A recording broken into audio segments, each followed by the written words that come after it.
Welcome to the Reality Taboo, where no topic is off limits. It's January 17th, 2026.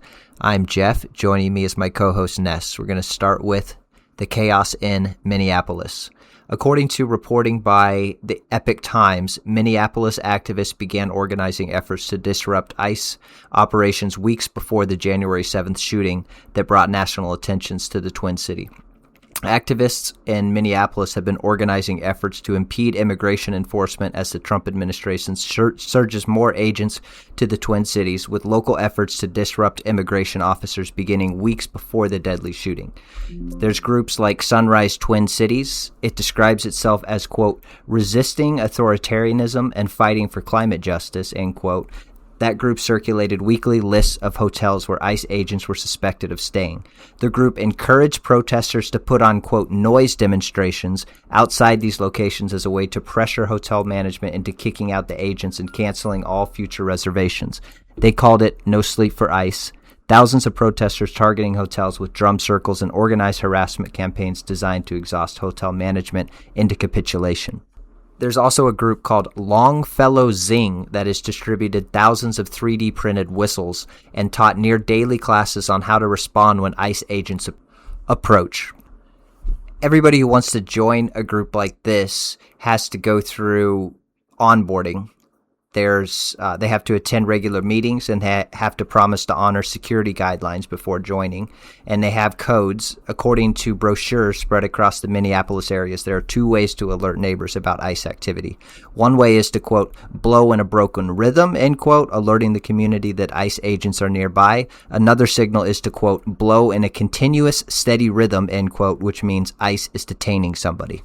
And there are even some local businesses that have joined into the resistance. Moon Palace Books dedicated a section of the checkout counter to offer free anti-ICE items, including bumper stickers with adult-themed jokes about federal agents, posters with profanity, examples of what warrants look like, and 3D printed whistles.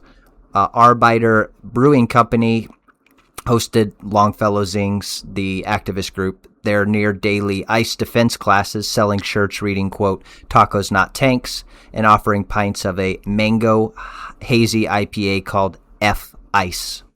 On the other hand, businesses that employ high numbers of immigrants have closed temporarily, and there are signs reading temporarily closed due to lack of staff.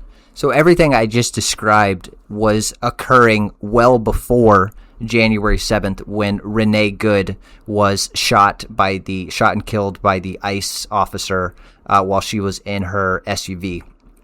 And I'm not going to rehash all the facts and controversy surrounding that event. I can just say my take is that the ICE agent was entirely justified in firing on Renee Good. But the violence and chaos has only escalated since Renee Good was shot on January 7th. And so now, as we record this on January 17th, a lot of people are wondering, is the Trump administration going to escalate in terms of continuing to send more ICE officers? Is Trump going to invoke the Insurrection Act and activate either the National Guard units or the formal military and send them to Minneapolis? So to set up the discussion regarding the legality and or prudence of invoking the Insurrection Act, some background. I was looking through Madison Grant's 1933 book, The Conquest of a Continent, and he has a section in there about Minnesota in the 19th century. I'm quoting from Madison Grant. The Scandinavian immigration, which has colored Minnesota so strongly, began in this decade, the decade being the 1850s, and brought a steady stream of hardy Nordics who avoided the cities, their objective being to acquire land, establish a home, develop a farm, and become American citizens. A substantial part of the German migration also reached Minnesota, so that in the census of 1860, 1/3 of the foreign-born population was German. The federal census of 1860, 3 years after the territory had been admitted to statehood, found 170,000 inhabitants. The native-born were overwhelmingly of British ancestry. And I was also reading a 1973 Time article entitled Minnesota, a State That Works. So this is a Time article, 1973, quote, "Some argue that Minnesota works a bit too well and too blandly, that its comparatively open and serene population is a decade or two behind the rest of the U.S. The place lacks the fire, urgency, and self-accusation of states with massive urban centers and problems. Minnesota's people are overwhelmingly white, 98%, most of them solidly rooted in the middle class. Blacks rioted in Minneapolis in 1966 and 1967, but with only 1% of the state's population, they have not yet forced Minnesotans into any serious racial confrontation, or at least not an apocalyptic confrontation." End quote. So I guess they just delayed the apocalypse a few decades. So needless to say, the state described by Madison Grant and then described by that Time article from the early 1970s, that Minnesota no longer exists. The state hosts significant immigrant populations from Somalia, Mexico, Honduras, Thailand, Laos, Ecuador, the very countries represented among those arrested by ICE in recent operation. So getting back to the legal justification or lack thereof for Donald Trump invoking the Insurrection Act, we can go back to the Constitution itself. Section 4 of Article 4 reads, quote, "The United States shall guarantee to every state in this union a republican form of government and shall protect each of them against invasion and on application of the legislature or of the executive when the legislature cannot be convened against domestic violence."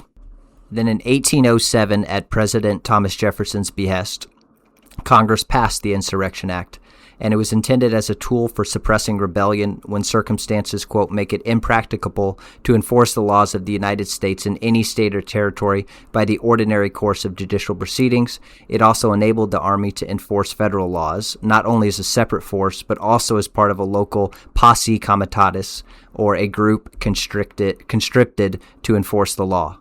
And when opponents of Trump invoking the Insurrection Act speak, they quickly bring up the Posse Comitatus Act of 1878. And interestingly, that act does place some limits on the executive deploying the military.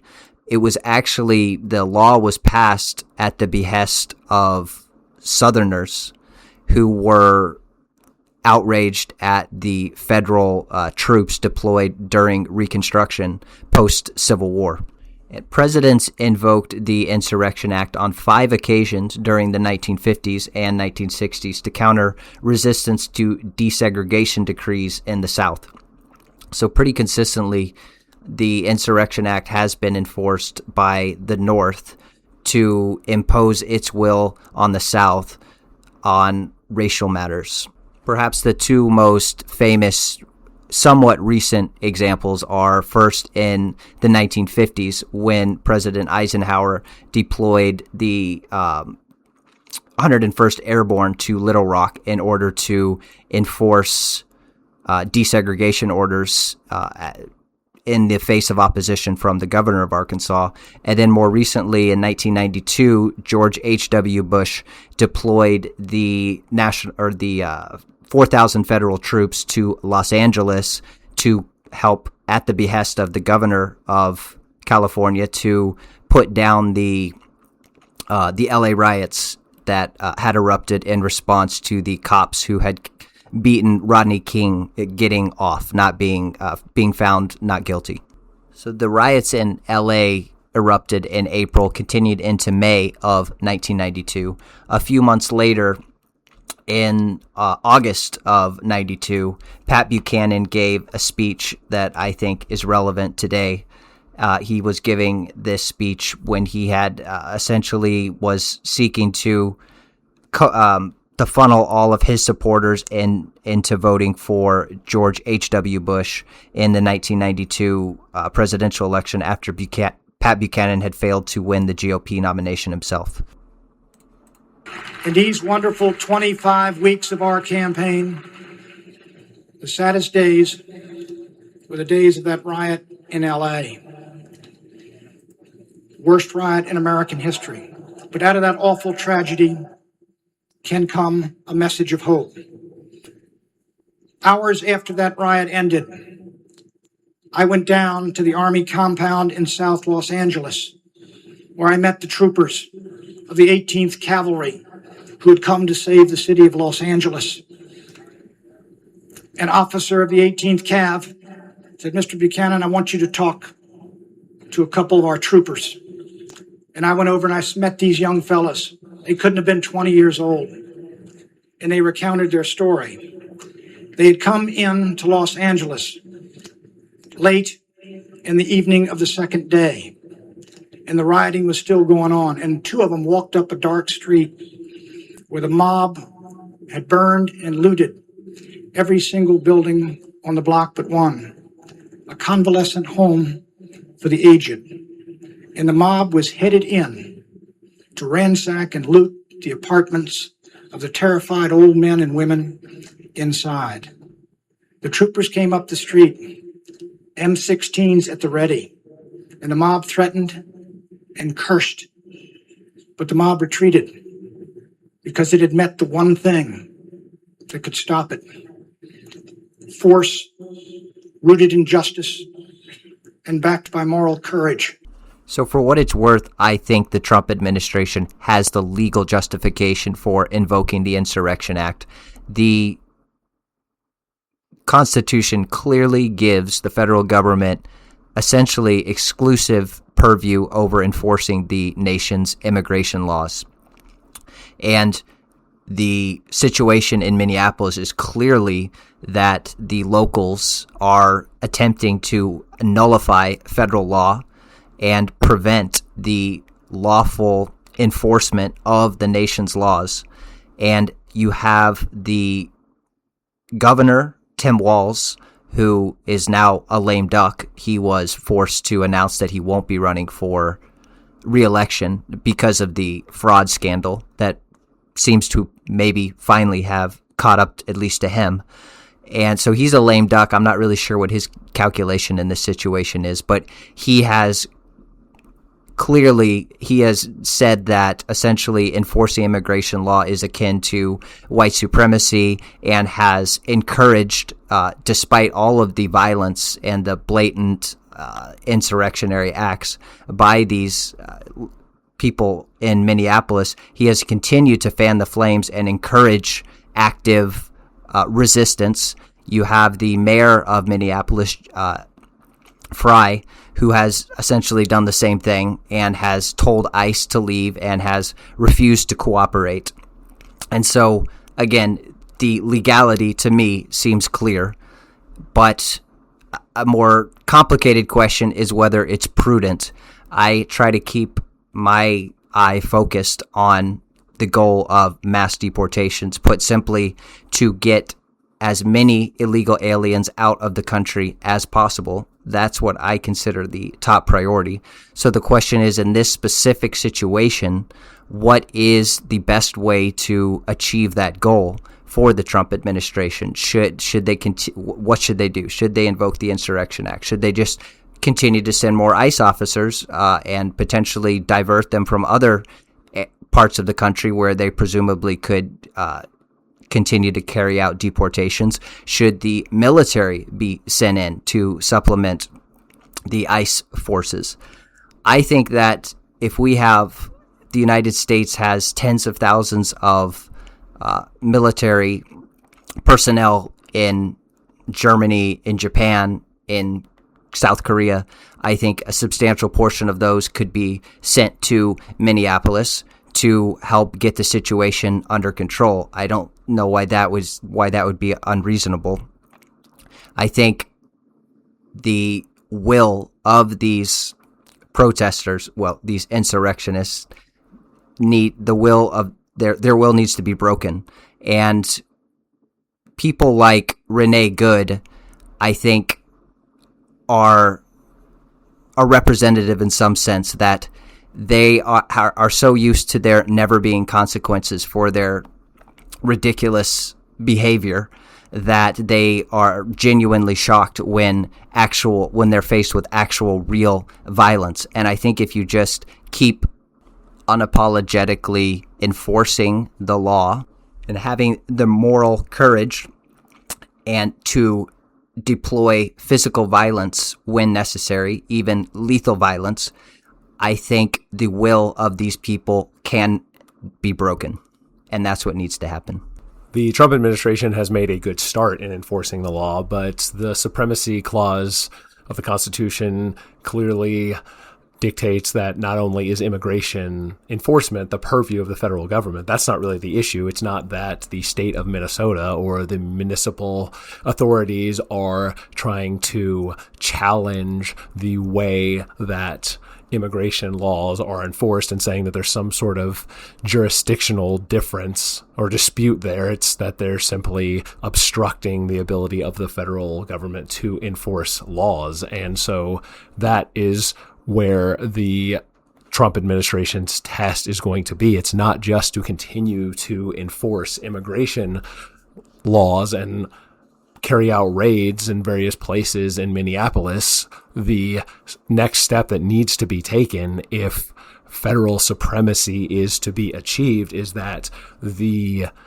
demonstrators, those interfering with federal law enforcement, have to be prosecuted on things like RICO statutes, and it has to go all the way up the chain. If it is simply a continual attempt to enforce immigration raids without trying to deracinate the obstruction by going after them legally, then this is an effort that will ultimately be futile. As we've alluded to previously, there is a timeline that is not very extensive here for the Trump administration to win this battle and set a precedent for other urban areas that allows a real massive deportation efforts to be achieved in the last few years of the second Trump administration. And that is going to require a full court press. This is not going to be a popular thing, especially in urban areas where these raids are carried out.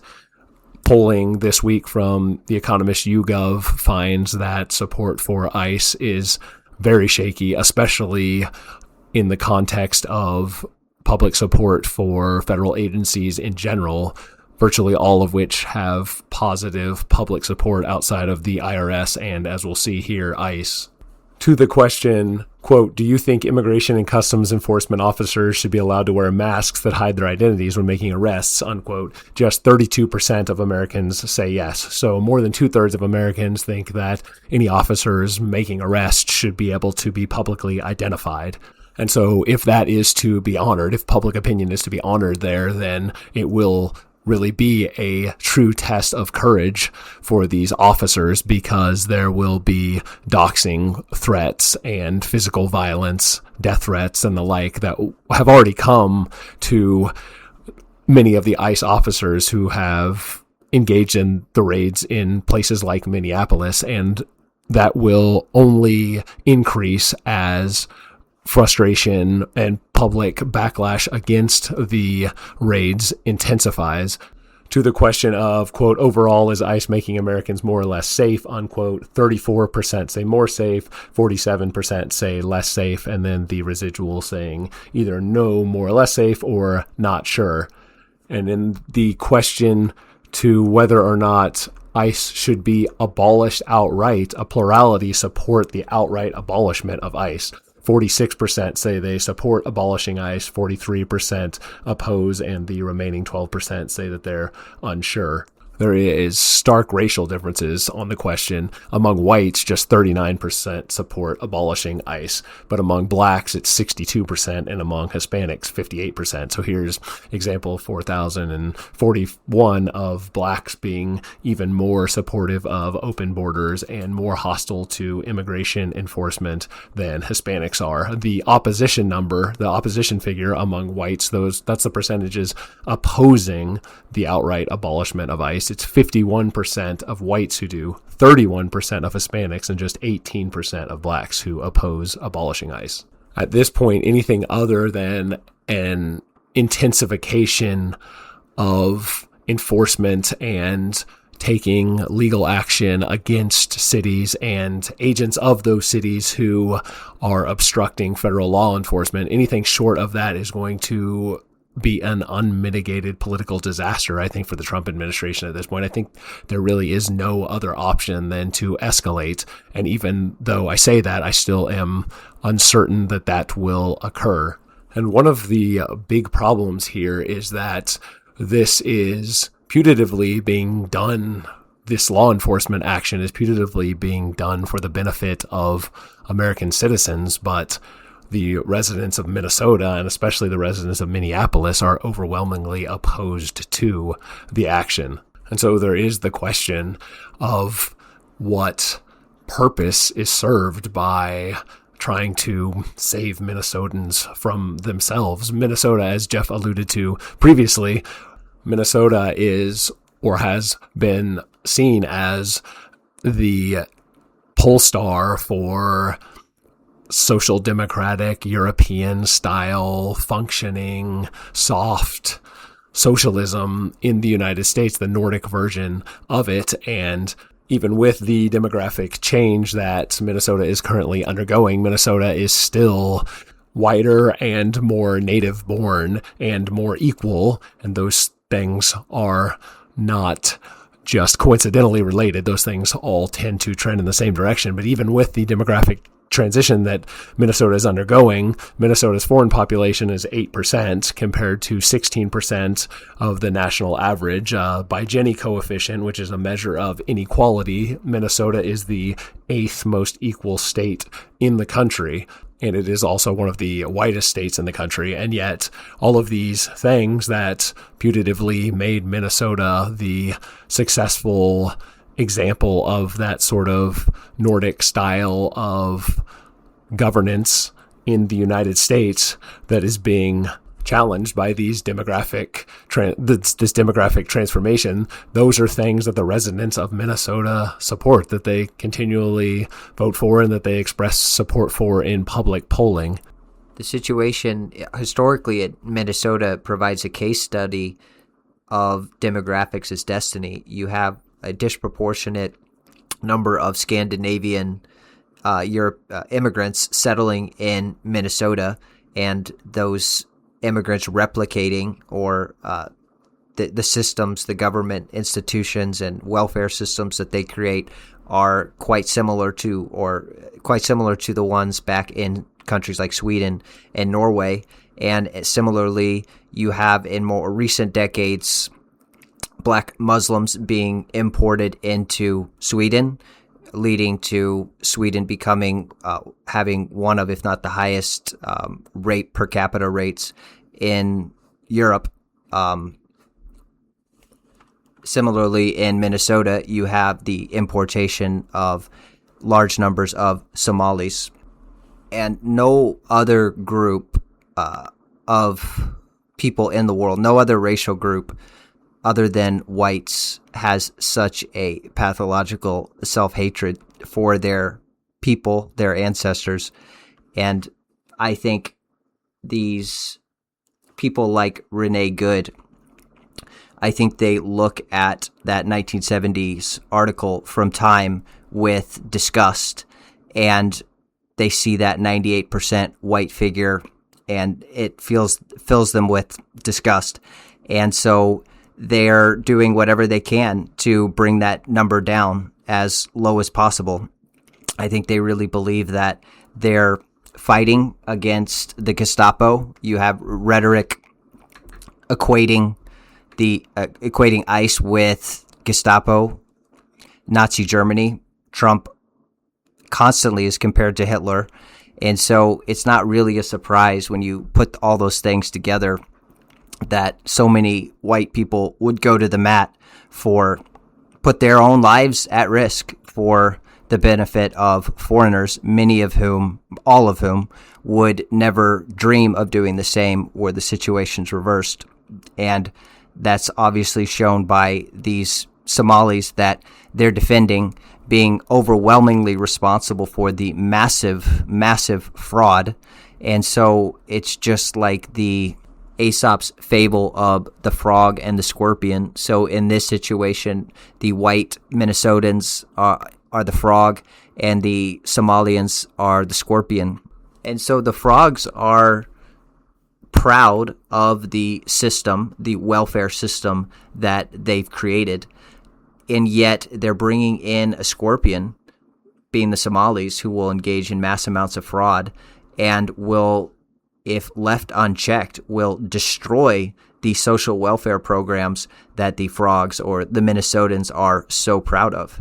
Yeah, that fable goes some of the way in understanding the situation, but there are a couple of problems with it. For one, the scorpion in the fable ends up drowning, but in this case, the Somalians are not worse off for having come to Minnesota and effectively colonized it, even though the dysfunction that they bring with them lowers the average functionality of the state of Minnesota. It still is a far more functional place than Somalia is, and so the more accurate retelling of the fable would be one in which the frog offers to take the scorpion across the river after at first being apprehensive about it, because he understands that the scorpion isn't going to want to drown himself, and so they start swimming across, and it's more like when they almost get to the other side, that's when the scorpion stings the frog and then floats on the carcass to get the rest of the way across and happily scurries along, having made it across, but the frog itself is left drowned in the river.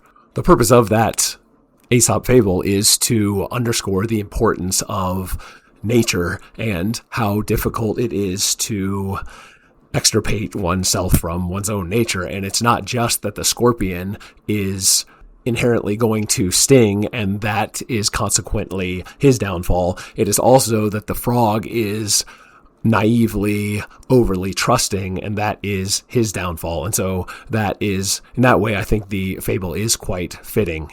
Returning to that YouGov polling, the support for ICE is quite low.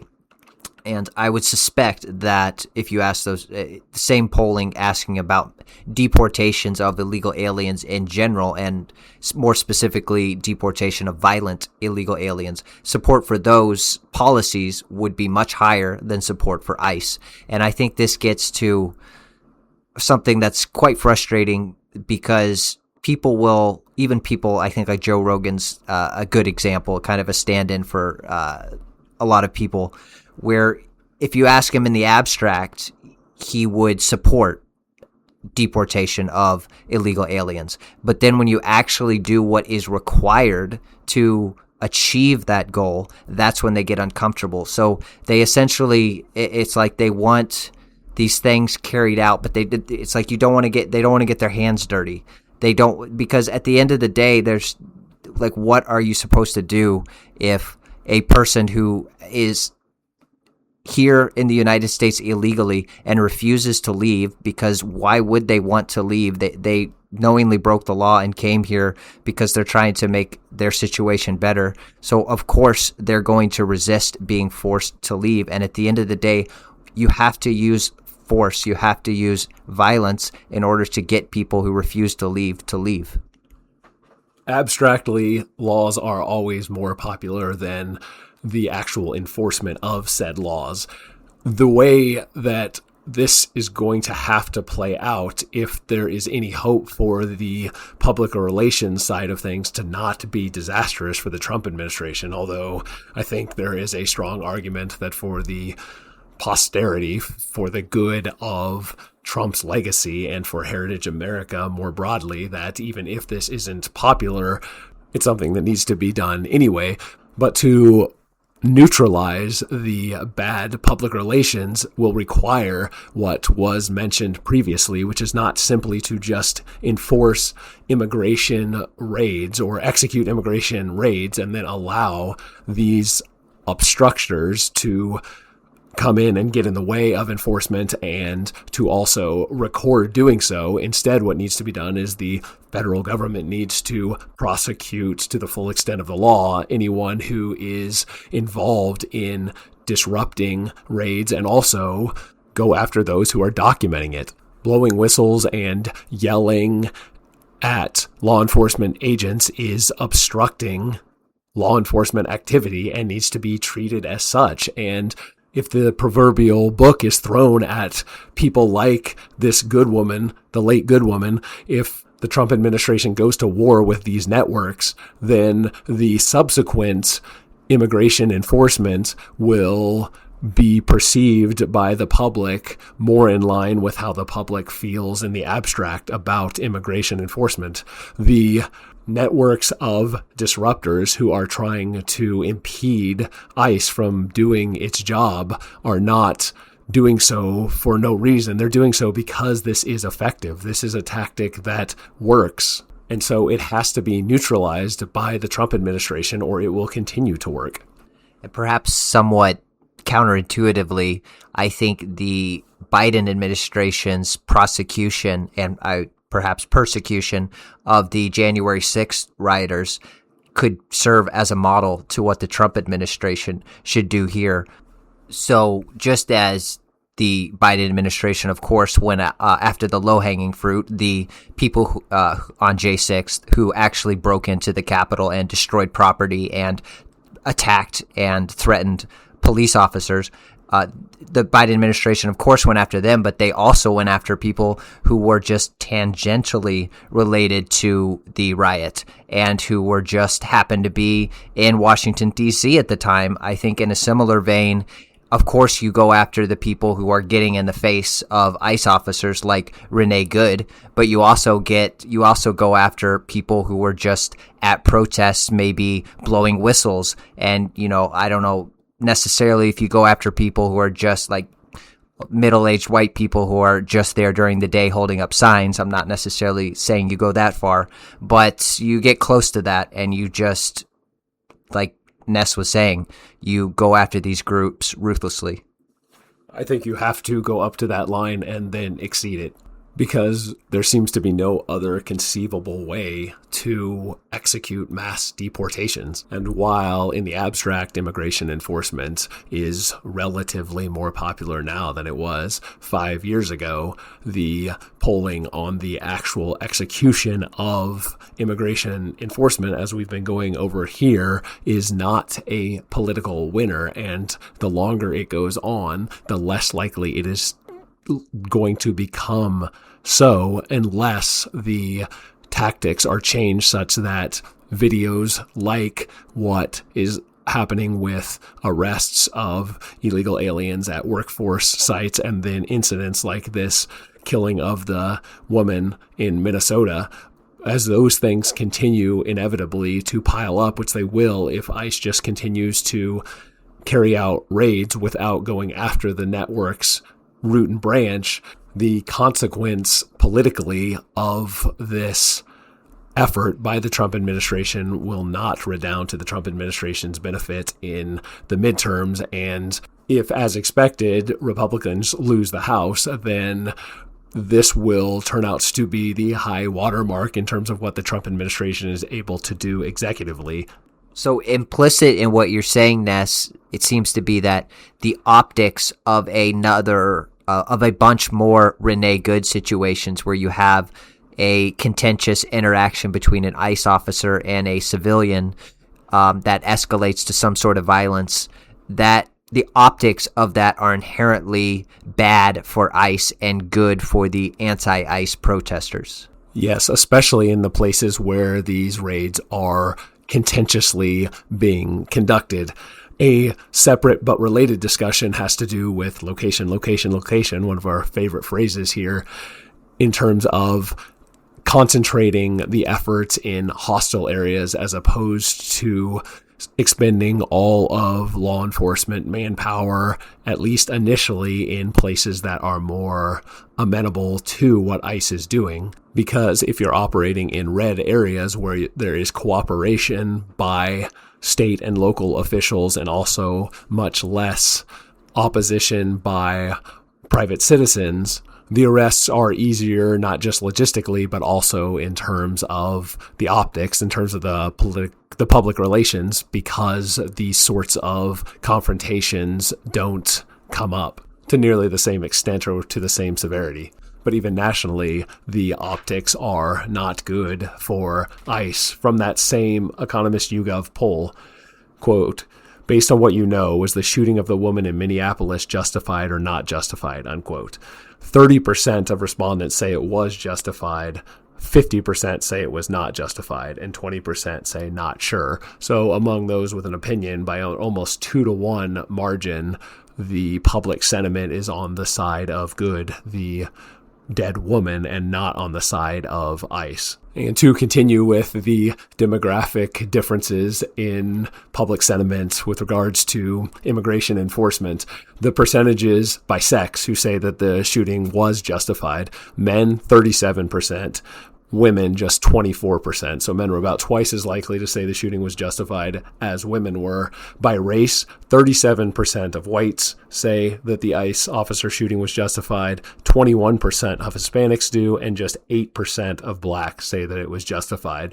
By generational cohort, Zoomers, those under the age of 30, only 19% said it was justified. Among millennials, 30 to 44, 24%. Among Xers, 45 to 64, 36%. And among boomers, those 65 and older, 38%. And so what we see here is it's old white men are the demographic that has some support for what the ICE officer did. But among non-whites and women and younger people, there is overwhelming opposition to what was done to good. And to reclinate back to the Buchanan speech at RNC in 1992, talk about an illustration of the past being a different country. Go back and listen to that, especially the Cultural War things. In that speech, overwhelmingly, the Republican Party has totally capitulated on everything that Pat Buchanan made the core of his cultural push back in 92. And here in 2026, we have the enforcement of law and the fact that that is not always going to be the prettiest situation. We have the question of whether or not it should effectively be enforced being something that only old white men are supportive of. And so the sentiments, the things that made America what it was, that Pat Buchanan was hearkening back to in 1992, those things have only dissipated since then. The situation is a lot more dire than it was then. Speaking of cultural war issues, a op-ed in the Wall Street Journal caught my attention from January 8th called The Magafication of the Rosary. This is, appeared on January 8th, 2026. So the op-ed talks about how it references a recent online conversation about the rosary beads between Megyn Kelly and Jack Posobiec. He's a right-wing activist. Megyn Kelly said, quote, "They just feel empowering." And then a few weeks later, she tweeted that she was, quote, "off to pray the beautiful rosary that Mr. Posobiec had given her, like virtually all Christians do." And days before that, Posobiec had appeared at America Fest. That's the big Turning Point annual event. So he appeared at that in Phoenix, and he brandished a rosary above his head in defiance amid the strains of hype music. And then, of course, as pyrotechnics exploded all behind him. So quoting from the op-ed, "Social media platforms are suddenly full of images of the rosary being treated with all the gravity of a fashion accessory and discussed in language that makes it sound like a cross between a MAGA hat and aromatherapy. Some call this evidence of a religious revival among younger Americans. To me, it suggests confusion about what religious devotion is. The rosary is not a political prop. It is not crystal therapy or self-care. It doesn't offer empowerment in any psychological or political sense. The rosary presupposes our boredom, propensity to distraction, and impatience with dull routine and attempts to transmute these failings into the virtues of faith, hope, and charity. To tell one's beads regularly requires a measure of the discipline it is meant to inculcate." Well, there wasn't a lot of scriptural basis for Constantine having all his soldiers paint the Chi-Rho on their shields and then conquering, but he did so and he converted an entire empire to Christianity. So whether brandishing religious imagery is politically effective, I think is a separate question and not something that this op-ed is really exploring. I think it's taking a more earnest Christian perspective. In the pages of the Wall Street Journal, op-ed pages of the Wall Street Journal, just concerned about the spiritual well-being of authentic, believing Christians in the heartland of America. I detect from your sarcastic tone that you don't believe that. You think there's some ulterior motive that is hostile to Christianity. Yes, I think there are many reasons that the neocon outlet that is the Wall Street Journal is concerned about any sort of resurgence in Catholic imagery associated with political movements of any kind, most especially inside of the Republican Party. I guess I'm not denying there could be some ulterior motive for the Wall Street Journal allowing this op-ed to appear. I guess I'm approaching it at face value and not assuming any sort of ulterior motive in either the author or the editorial staff who approved the appearance of this op-ed. I'm generally interested in meta aspects. That's just not the angle I took with this particular article. And so getting back to this, I'm going to quote another paragraph from it. What one might call the magnification of the rosary follows the logic of contemporary influencer culture. Instead of a quiet daily struggle carried on invisibly, what matters is the beads themselves and the emotions they supposedly generate. A devotional object is repurposed as content, a prop meant to signal political or cultural identity and vague attitudes such as defiance of one's enemies. The rosary, in short, is becoming a brand. And so I think the rosary is a sign of Christianity becoming, at least in the context of right-wing populism in the United States, Christianity is becoming more style than substance. So in some ways you have a more upfront, visible, ostentatious display of Christianity than you did maybe in the George W. Bush years. So, for example, in the 2024 GOP platform, the virtually all anti-abortion language was removed, and Trump has flirted with subsidizing in vitro fertilization and urges other Republicans to be flexible about the Hyde Amendment. And even today, chemical abortion pills are freely available nationwide, despite the Supreme Court's Dobbs decision, which overturned Roe v. Wade. And you don't really hear any Republicans talking about how they need to restrict the availability of these abortion drugs. And you certainly, you hear very little, if no, talk about overturning gay marriage. And so a lot of these substantive issues, the Republicans have either been defeated or given up on. But at the same time, you have ostentatious displays of the rosary at turning point events. And I'm reminded, I think this speaks to a broader point of, obviously Christianity and religion as a whole across pretty much all segments of society has been declining for decades. I guess the question is, do you see this resurgence of imagery, Christian imagery, corresponding to a decline in the actual importance of core Christian beliefs in the Republican Party? And I think there is a battle going on there, but I don't think Jack Posobiec represents the contingent of Republican Party establishment leaders who have overseen the reduction in Christianity's influence in the Republican Party. I read it instead as an attempt to take over the Republican Party and move it in a more Christian direction.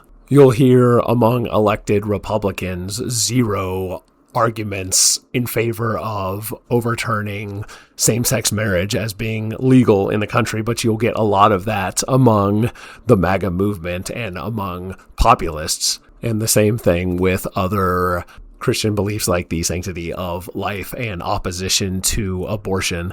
And the raising of the rosary corresponds to that grassroots resurgence. I think that is part of it. I think, too, it is an indication of the right's optics getting better in the era of Trump, where the value of virtue signaling is finally being picked up on by the right wing in America. Virtue signaling has served the left tremendously well for decades and decades, and the right's response, especially by outlets like the Wall Street Journal, is to have this sort of libertarian emphasis on not using anything for purely symbolic purposes and not trying to mix government action with any sort of cultural or religious belief system.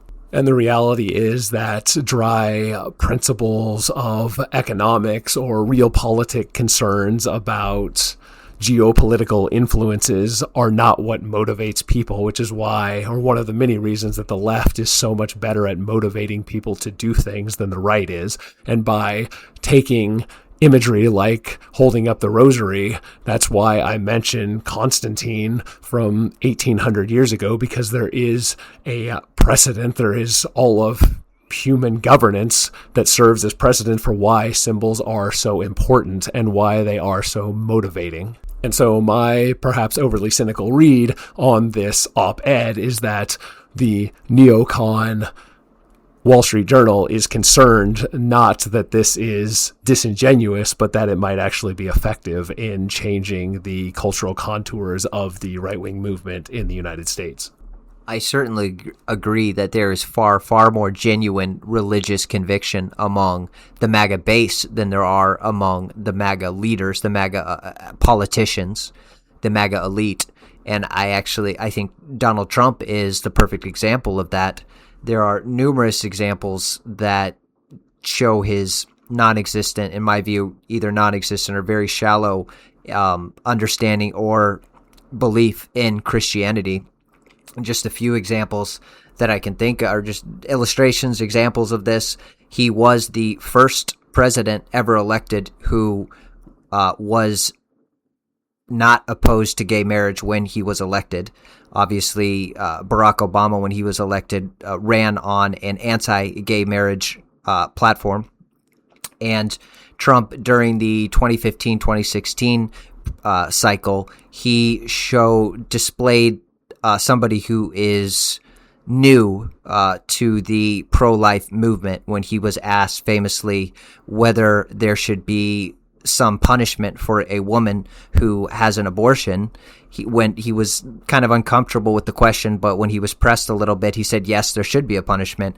And to me, that is just the correct, logical answer to someone who is not aware of all the complications and the optics, and has somebody who has been involved in the pro-life movement for a long time, because someone who has, that's a very touchy subject.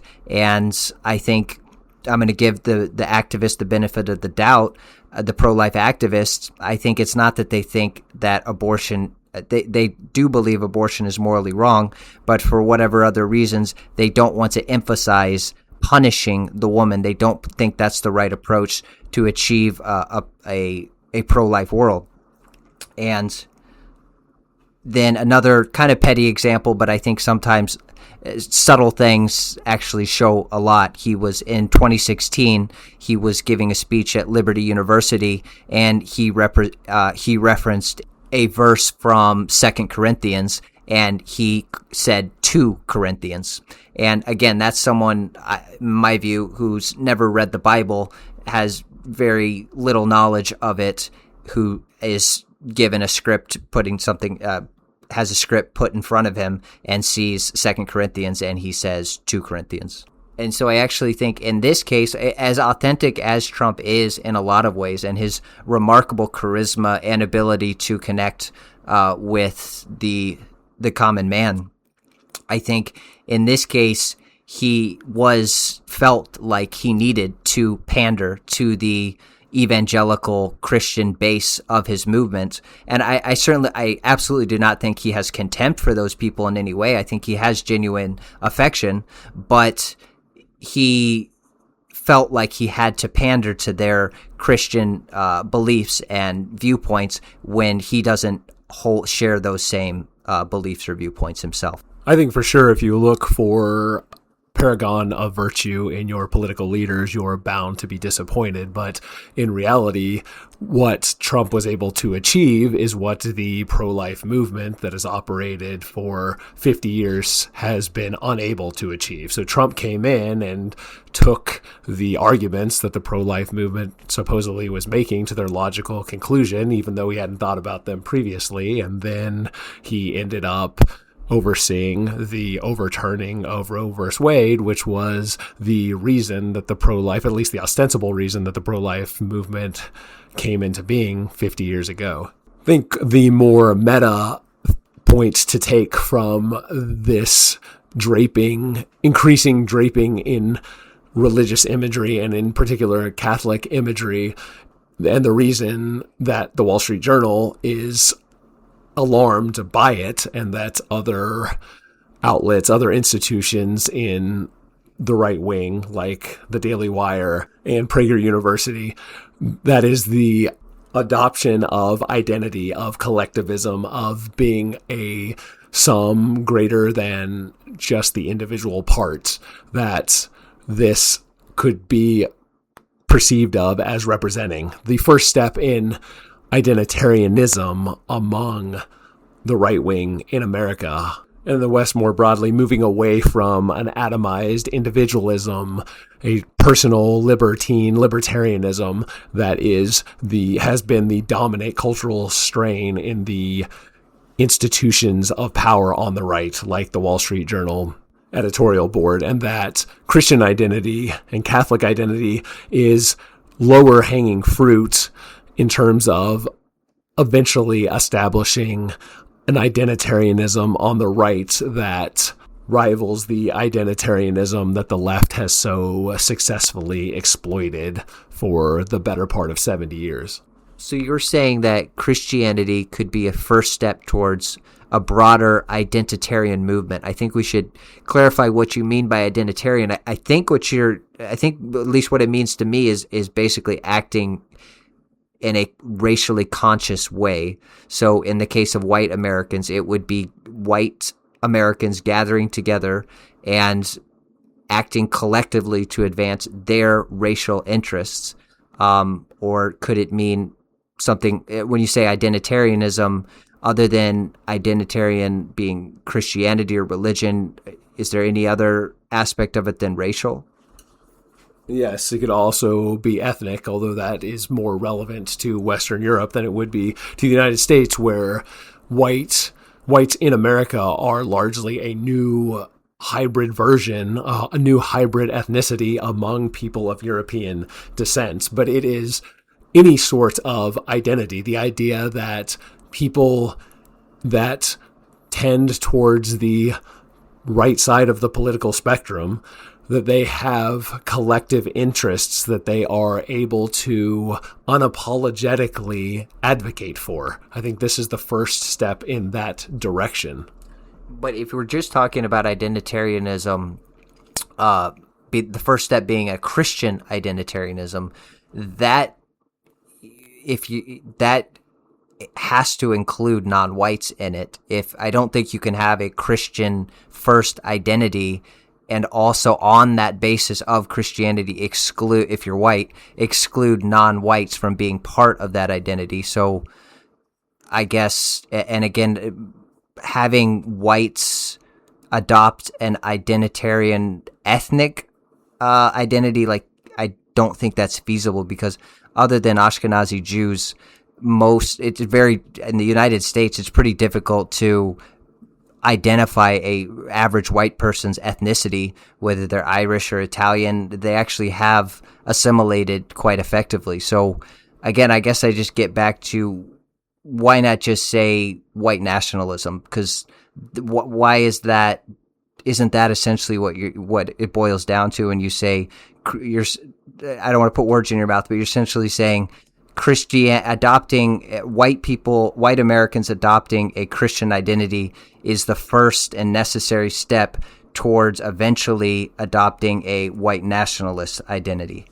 No, not necessarily, because you could have a strain of whites, a strain of heritage Americans who want nothing to do with a large portion of the white population in America. And as someone who is very much in favor of political dissolution and secessionism and politics at the most local level possible, I think something that is a prerequisite for that is a sense of we are our own identity, and these are things that are good for us and our group, and that are not necessarily focused on just what is universalistically best. And that might seem inherently contradictory because Christianity is universalistic in its spiritual claims, but the way that Christianity manifests today, it is more tribalistic and has harder barriers to entry and demands more of its adherents than the hedonistic, secular, cosmopolitan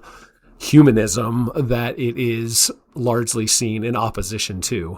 More concisely, it is the transition from the right in America and Republicans transitioning away from the idea that this is good for all Americans to this is good for us. It represents the first steps in a transition from what we're concerned about is maintaining these principles to what we're concerned about and what the purpose of politics is to further our own interests. That'll do it for us this week. Thanks for listening. We'll talk to you next time.